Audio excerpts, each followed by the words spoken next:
Setelah lewat 20 tahun, selesailah Salomo mendirikan rumah Tuhan dan istananya sendiri. Maka Salomo memperkuat kota-kota yang diberikan Huram kepadanya, dan menyuruh orang Israel menetap di sana. Lalu Salomo pergi ke Hamat Soba dan menaklukkannya. Kemudian ia memperkuat Tadmor di padang gurun dan semua kota perbekalan yang didirikannya di Hamat.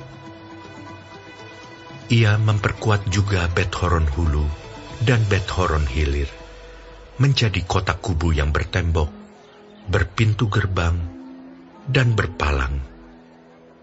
Dan juga Baalat, dan segala kota perbekalan kepunyaan Salomo, segala kota tempat kereta, kota-kota tempat orang berkuda, dan apa saja yang Salomo ingin mendirikannya di Yerusalem, atau di Gunung Libanon, atau di segenap negeri kekuasaannya.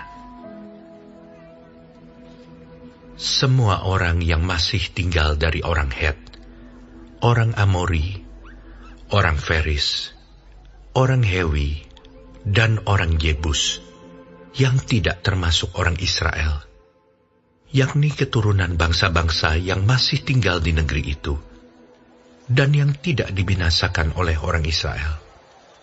Merekalah yang dikerahkan Salomo untuk menjadi orang Rodi. Demikianlah mereka sampai hari ini.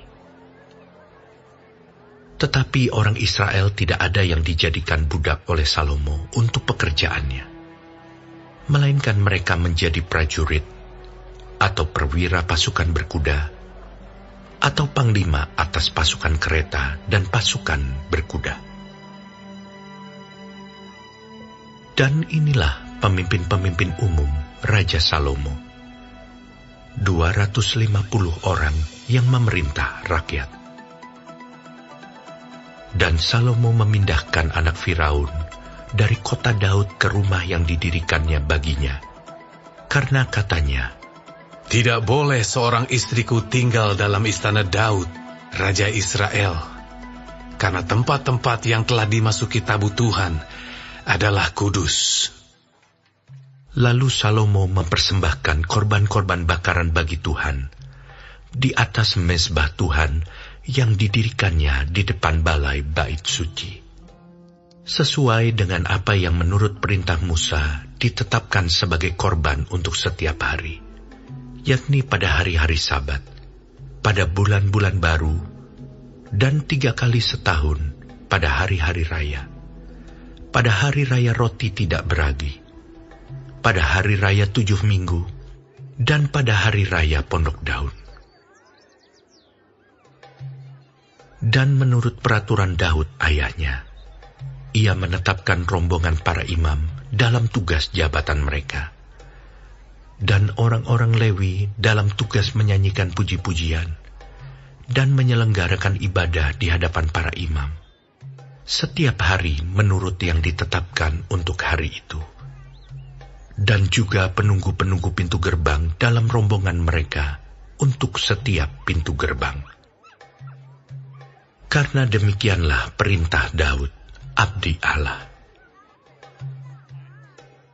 Mereka tidak menyimpang dari perintah raja mengenai para imam dan orang-orang Lewi dalam perkara apapun, juga mengenai perbendaharaan.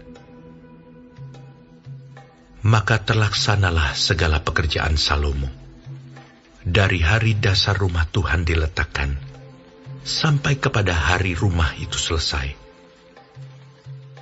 Dengan demikian, selesailah sudah rumah Tuhan.